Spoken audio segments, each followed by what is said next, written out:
Yo quisiera, bueno, desde luego agradecer a Jaime y a Carlos por estas estupendas presentaciones, siempre aprende uno de ustedes, muchas gracias.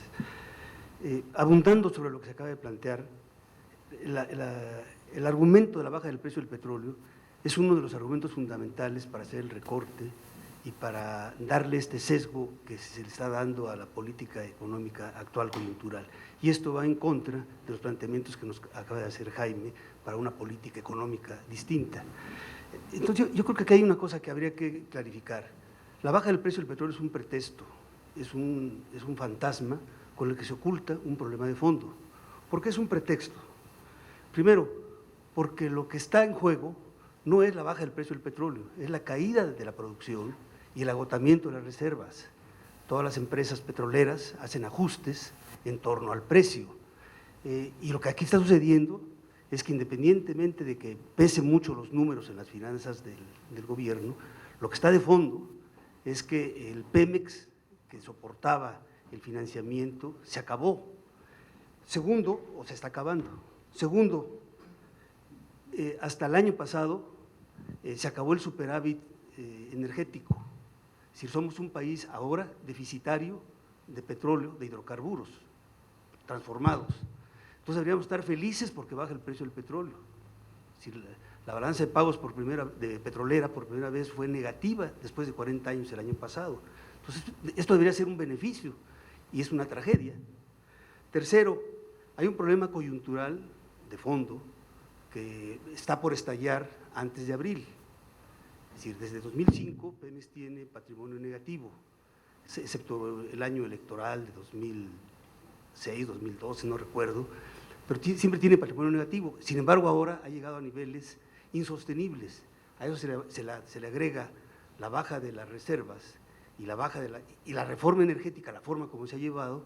Entonces, los números que se presenta la SEC y abril es el deadline para presentar el informe de Pemex, son aterradores. Es decir, seguramente el secretario de Hacienda por fin está pretendiendo cumplir con el postulado constitucional de capitalizar a Pemex, pero esto se tiene que hacer porque de otra manera pues, traería un trastorno brutal, ¿no? Entonces, en vez de tomar las medidas como es un problema coyuntural de capitalizar a Pemex, lo que se hace es recortar el gasto y ocultar ese verdadero problema. Y la forma de capitalizar a Pemex pues, no hay de otra. Si tiene que ser necesariamente asunción de la deuda por parte del gobierno federal. ¿Cómo se hace esto? Pues sí había muchas opciones, pero no hay vuelta de hoja, ¿no? Y en vez de eso, lo que se está haciendo es una serie de medidas de política coyuntural que están agravando el problema y, por supuesto, alejándonos de esas posibilidades de soluciones de una política alternativa como lo que plantea Jaime. Perdón por haberme alargado, pero me gustaría mucho las reacciones de ustedes. Gracias, Juan Carlos. Guillermo. No se Gracias. me olvide el nombre, por favor. Guillermo Krogenhauer, profesor de la Facultad de Ciencias Políticas y Sociales de aquí de la UNAM. Y bueno, me sumo a las felicitaciones por las dos exposiciones y quisiera ser muy puntual. Cuando se habla de reforma, de ajuste, de reforma fiscal, forzosamente hay que afrontar el tema a partir de la caída de los precios del petróleo, pero el tema no es un asunto técnico. O sea, hay condiciones políticas para elevar la carga fiscal cuando de lo que se hizo el año pasado hubo reacciones en contra y señalamientos de que deprimiría más la inversión de capital o la formación de capital, precisamente ese pequeño ajuste que hubo. El año pasado se señalaba que había castigado más a la clase media que a ningún otro sector y demás, pero todo no es más que reacción de oposición de sectores poderosos a que se eleve su responsabilidad, su carga fiscal. Entonces, como decía Carlos, estamos en posición, en las condiciones actuales del país, para llevar adelante una medida como esta, políticamente. Y segundo, es una segunda observación de la estructura del gasto que se dirige al sector rural, que es el que conozco mejor o el que conozco. Ese gasto público dirigido al sector rural son alrededor de 350,000 millones de pesos anuales. Y tiene una característica que no se ha podido modificar a pesar de que se ha intentado, y es que es de apropiación privada, son subsidios a quienes producen más porque tienen mayor extensión de tierra y se apropian por hectareaje y volumen de producción, ahora solo por hectareaje, de la mayor parte de ese gasto público. Y los intentos que ha habido de modificar esas reglas para convertir el gasto dirigido al sector rural en algo de beneficio público y no de apropiación privada han sido políticamente imposibles. Ahorita, por ejemplo, en este momento, se ha ido bajando el hectareaje por el cual se paga a través de lo que era Procampo y ahora es Proagro, se ha ido bajando de 100 hectáreas, actualmente está en 80 hectáreas. El secretario de Agricultura que salió y al entrante proponían 50.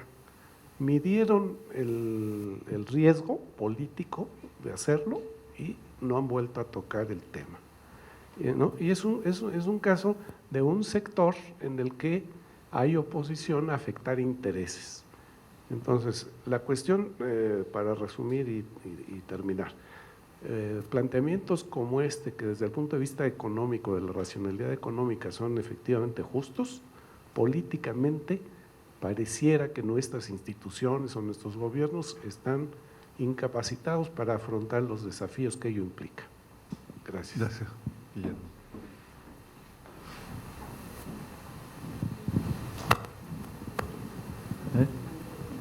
¿Perdón?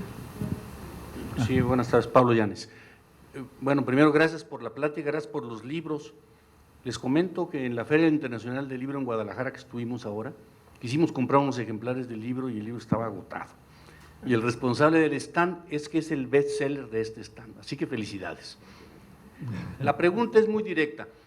Dentro del tipo de medidas plausibles en las que podría pensarse, ¿cuál es tu opinión sobre la deseabilidad y pertinencia de definir o establecer algunos tipos de regulación a los flujos transfronterizos de capital?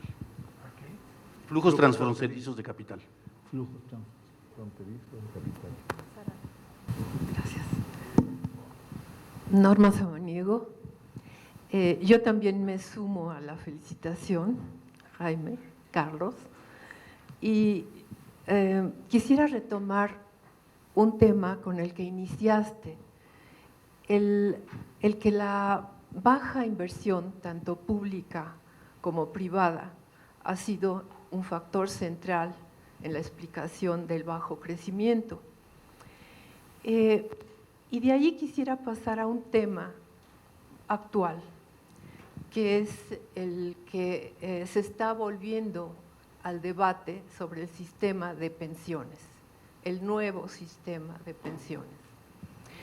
En la crisis de 95, cuando entró el sistema de cuentas individuales que sustituye al esquema de reparto, uno de los argumentos que se dio fue que este sistema promovería el ahorro en cuentas individuales y que este ahorro iría creciendo en forma muy importante y se convertiría en inversión, que esta inversión alentaría el crecimiento alentaría el empleo y esto retroalimentaría el sistema de pensiones por la vía del empleo y los salarios.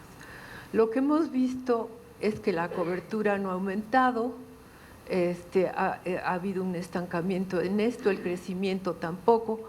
Entonces, pero sin embargo, sí se remarca mucho el hecho de que el sistema ha sido un éxito, así lo califica la OCDE en su último estudio, porque ha logrado una acumulación equivalente en recursos a un poco más de 14% del PIB. ¿A qué atribuyes tú que esta acumulación de recursos no se haya manifestado en inversión y en crecimiento? ¿O qué crees que ha pasado? Algunos atribuyen a esto a que ha sido el endeudamiento, digo, más endeudamiento, los papeles de deuda que tienen las CIEFORES en lugar de otro tipo de inversión, y que esa deuda es gasto corriente, es para pagar a las pensiones actuales. Entonces, yo quisiera ver tu opinión de qué está pasando, porque parece una paradoja eso. López Tijerina, profesor de la Facultad de Economía.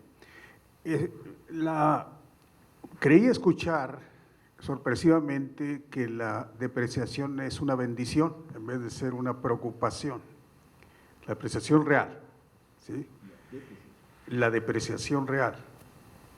Vamos, que no debe preocuparnos, sino que al contrario es un beneficio, así escuché.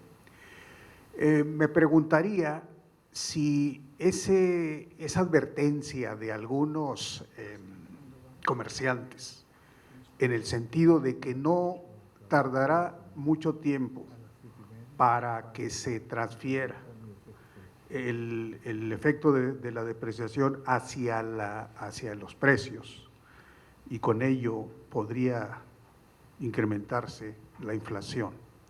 Es decir, ¿será también un momento benéfico? Preguntaría a Jaime Ross. Y en cuanto al sistema de cuentas individuales, yo recuerdo, y seguramente Carlos Tello recordará, cómo se constituyó y cómo se capitalizó la financiera rural, con precisamente quitando a las cuentas individuales de las AFORES 20,000 millones de pesos, ¿verdad?, de cuentas que no se movían, o 50,000 millones para crear la financiera rural.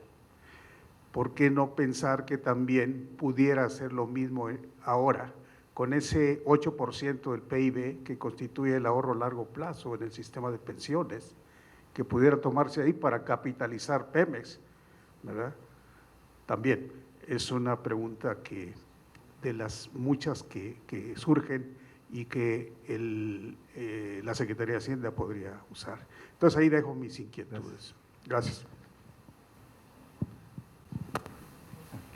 Disculpe. Jorge Márquez, de la Facultad de Ciencias Políticas. Muchas gracias por la presentación. Doctor Jaime Ross, quisiera preguntarle su opinión sobre un argumento que he leído en un par de libros, en donde se habla de Japón como un sistema postcapitalista y en el que se ha intentado demostrar cómo el no crecimiento o el estancamiento de una economía como es la japonesa a lo largo de un par de décadas, si no es que un poco más, no ha implicado reducción en los estándares de vida, sino aumento en los niveles de vida. Hoy del Centro de Estudios Económicos del Colegio de México y además participante en el seminario permanente que tenemos del Grupo de Nuevo Curso de Desarrollo aquí en la UNAM. A mí lo que me... Digo, primero que nada, felicitarlos, porque yo creo que aunque he leído tu libro, la introducción de Carlos Tello y sus preguntas y tu misma presentación muy esquemática, yo creo que pues ponen muy claro tanto el tema de lo crucial que resulta la inversión pública, la inversión privada, pero también por el lado de la demanda, lo que representa un mercado que ha estado tradicionalmente deprimido en los últimos años. Pero yo realmente desde la perspectiva industrial me gustaría incorporar un par de elementos. Es decir, uno esperaría que con esta depreciación del peso, ¿verdad?, tan fuerte, sí, yo esperaría que con esta depreciación tan fuerte del peso, pues se diera una importante expansión de la producción hacia las exportaciones y se disminuyeran las importaciones de muchos productos. Pero sabemos de todas las rigideces que se dan en ese sentido, sobre todo en el corto plazo. Hay áreas obviamente en las que está muy claro que ha sido tal el desmantelamiento de la capacidad productiva que aun cuando sería competitivo el consumo nacional, el consumo de productos nacionales, pues esto no se puede hacer, simplemente se acabaron muchas capacidades instaladas y no queda otra que importar, ¿verdad? Eso, de entrada, pues, es un problema generalizado. Pero si no se mete a ver, por ejemplo, lo que está pasando en el sector automotriz, es muy interesante. Es decir, por un lado, hay una capacidad ampliada, muy importante de ensamble, también se han hecho inversiones fuertes en otras partes. El mercado mexicano, en el corto plazo, no se ve tan bien, ya está recientemente cayendo la demanda de automóviles, pues el pronóstico para el año no es muy buena. Sin embargo, ¿qué ha pasado? Ha habido un incremento importantísimo en las ventas en México. Si uno platica con los distribuidores de automóviles, están vendiendo muchísimo, están vendiendo, eso sí, a crédito y con tasas bastante altas de interés en general, pero las mismas empresas han aguantado lo que muchos hubieran esperado como un incremento en el precio de los automóviles. Y solamente una empresa, y hay una segunda de la que está hablando, estarían pensando inmediatamente en hacer aumentos. ¿Por qué? Porque ante la caída de los mercados externos, están viendo que hay un mercado mexicano importante. Y quizás la pregunta es de dónde están saliendo todos estos recursos. Pero yo lo que quisiera es, atendiendo a tu señalamiento que me hizo muy interesante, Jaime, relativo a el tipo de cambio multilateral, es preguntarte qué podemos hacer al respecto, porque es indudable que nuestra relación con Estados Unidos es una y otra con el resto del mundo, y este tipo de señalamiento respecto a la depreciación mucho menor del peso en relación a otras monedas, pues es un elemento que puede y debe tener algún impacto, pero es posible establecer algún tipo de esquemas diferenciados en ese sentido, o en alguna forma, no necesariamente por esta vía, que se pueda actuar. Y la segunda tiene que ver con el financiamiento, es decir, lo que es indudable es que algunos empresarios mexicanos inclusive están incrementando sus inversiones en el sector, por ejemplo, de medicamentos dirigidos a otros mercados distintos del americano. Empresas mexicanas lo están haciendo, dos empresas muy importantes, acaban de inaugurar plantas grandes recientemente y no la ven tan mal, pero la queja fuerte es la de financiamiento. Entonces, ahí sí uno se pregunta, ¿podemos seguir con este papel de la banca de desarrollo de la FINSA? ¿Podemos seguir con este financiamiento privado, con ese diferencial de las tasas activas y pasivas? En fin, ¿qué recomendarías tú al respecto? Gracias. Gracias. Sara, sí, ya. Acá, Sara.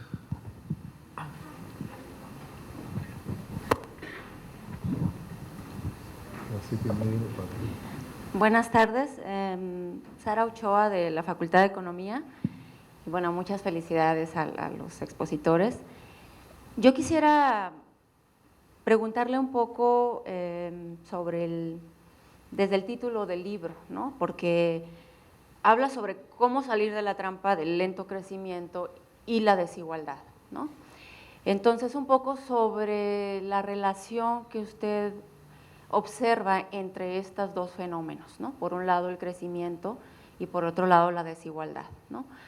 Porque algo esbozó sobre la distribución funcional del ingreso, ¿no?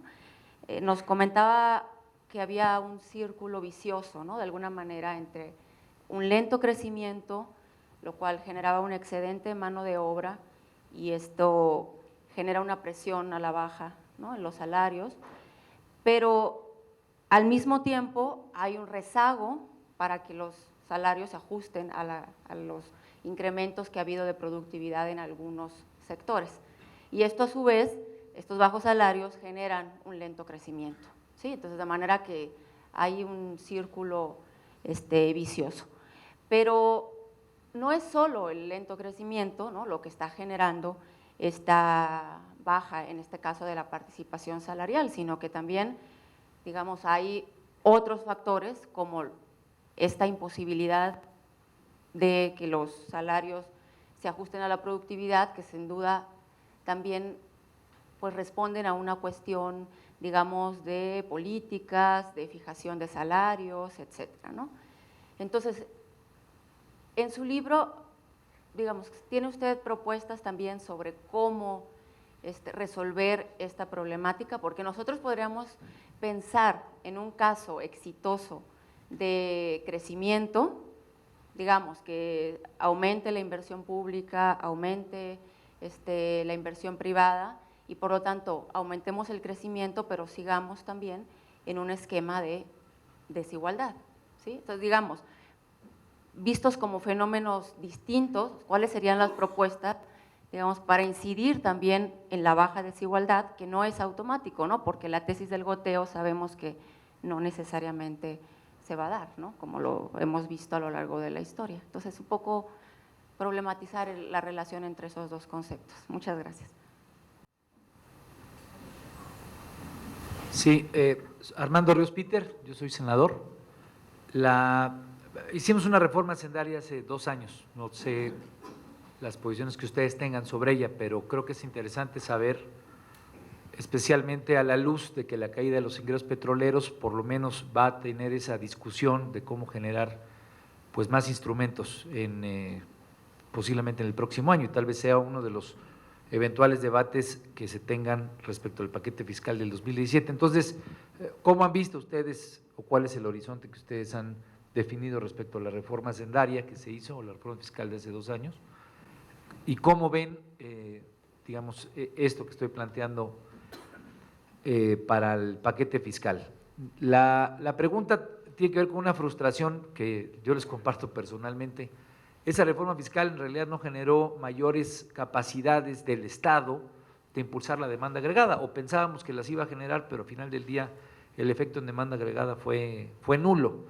Y entonces pareciera ser que no solamente es cómo incidir en generarle recursos al Estado, sino cómo garantizar que el gasto público tenga la eficiencia, la calidad y la puntualidad donde permita detonar impulso de demanda agregada. Entonces, ahí hay una pregunta que quisiera escuchar de parte de ustedes, alguna respuesta, alguna orientación. Y pareciera ser que una parte que no estamos debatiendo a profundidad es qué tanto el Estado de Derecho que tenemos nos afecta en términos de crecimiento.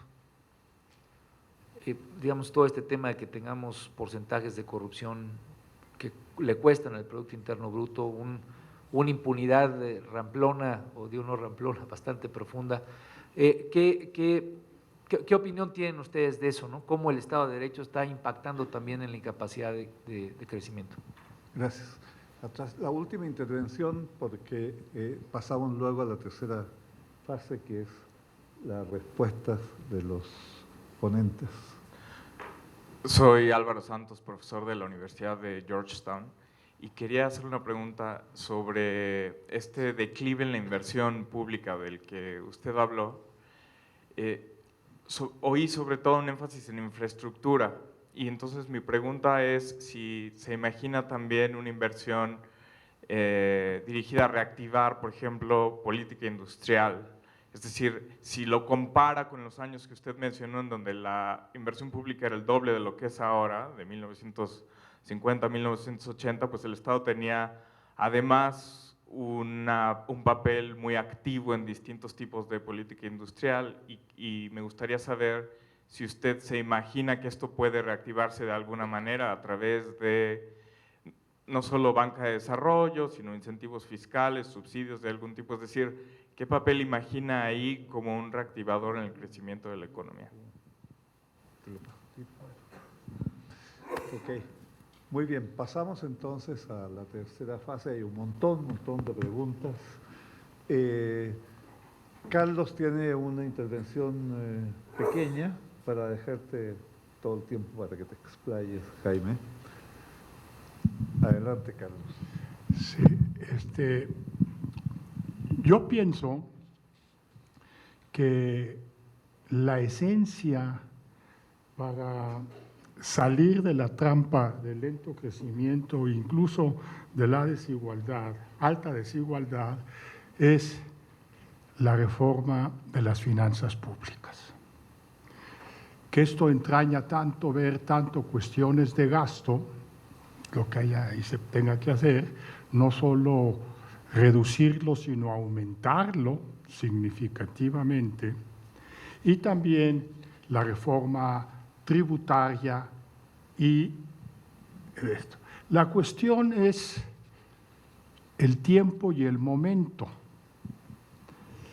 El gobierno ha declarado por todos los medios que lo que está haciendo es inevitable y es lo correcto. Hasta ahora, hasta donde yo sé, no ha habido mayor oposición de los comentaristas y los que escriben artículos. Se ha tomado esto como lo correcto. Yo pienso que no lo es, coincido totalmente con Jaime, pero sí hay un problema de tiempo.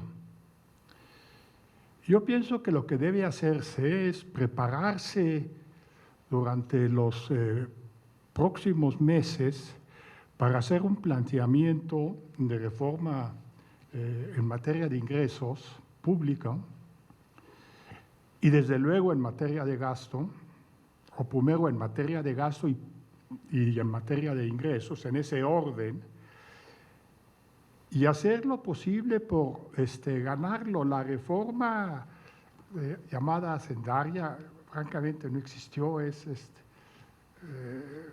incluso los planteamientos eran francamente modestos para calificarlos de algún modo. Y no solamente el tiempo, sino dentro de un planteamiento, definir con mucha claridad a dónde va a ir el gasto incrementado y luego qué tipo, dentro de un planteamiento amplio, sería el planteamiento inmediato en materia de tributos. Yo creo que no se trata de que el hombre común y corriente o de a pie, como se llamó, se lleve la carga, no. Es decir, se puede hacer mucho en materia de impuestos sobre la renta a personas en los niveles de ingreso alto. Mucho, pero muchísimo. Se puede hacer mucho también en la introducción de otros impuestos que afectan a las personas ricas. En México no hay impuestos a la propiedad. Los de ganancias de capital tienen su tratamiento especial y no se suman con los otros ingresos. En fin, hay mucho que se puede hacer en renta a personas. Y pienso que por ahí se puede empezar. Pienso